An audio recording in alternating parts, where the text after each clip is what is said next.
Now we're going to talk about tax cuts for the rich. I'm going to give it a little bit more nuance. Let's go to clip number 6.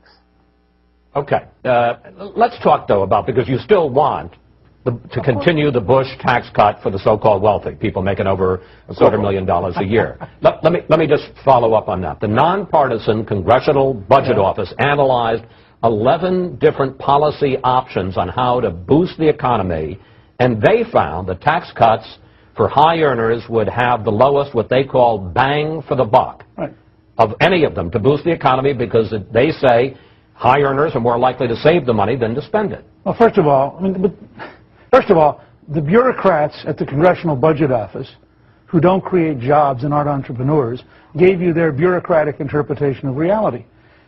The thing that the president doesn't understand, and the thing that Keynesian economics get wrong, is real simple. Do you want people to have enough money to invest to create jobs? If they have a surplus of income so they can create jobs, that's somehow bad, and the president wants to take away the income. That means he's leaving them with no money to create jobs. You look around this country today, virtually every entrepreneur in this country today says, and they say it to me day after day, I'm not creating any jobs while this guy's president because he simply wants to take away the money. So why would I go out and risk my capital to create a job so he could increase taxes, increase the cost of health care, increase government control, increase regulations? The result is this is the longest recession since the Great Depression and the longest period of really severe unemployment, and he has no answer for the unemployment. All right, let's tackle that one thing at a time. First, the very ending. Longest recession, highest unemployment. And who started that? Who caused that in the beginning? Was that President Obama that started this Great Recession?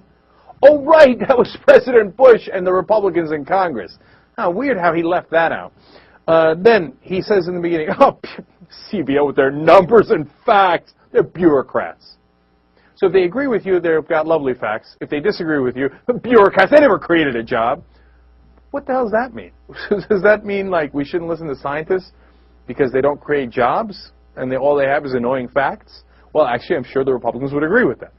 Right? No, they're telling you what the reality is. They've got economic facts. Oh, bureaucrats. Facts. I hate it. I'm a Republican.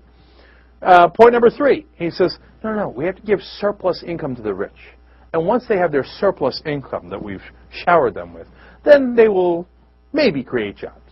But we've shown you in the past, on a macro level, almost all the tax cuts that went to the highest brackets during the Bush era went outside of the country. Yeah, they created jobs in China, Mexico, and other places.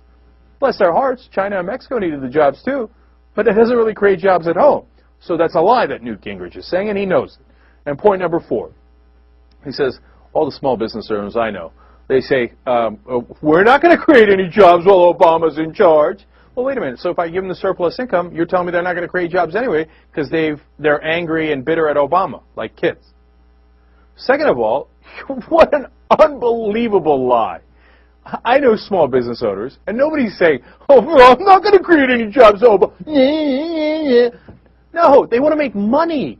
If they think that it will make them money by adding new employees, they will, okay? If they think they're not going to make money off it, they won't.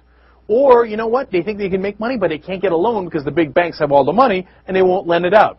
Again, they can't get the loan, they can't create more jobs. But nobody says, oh, Obama might raise my taxes above $250,000 by an extra 3%, so forget it, I'm not going to try.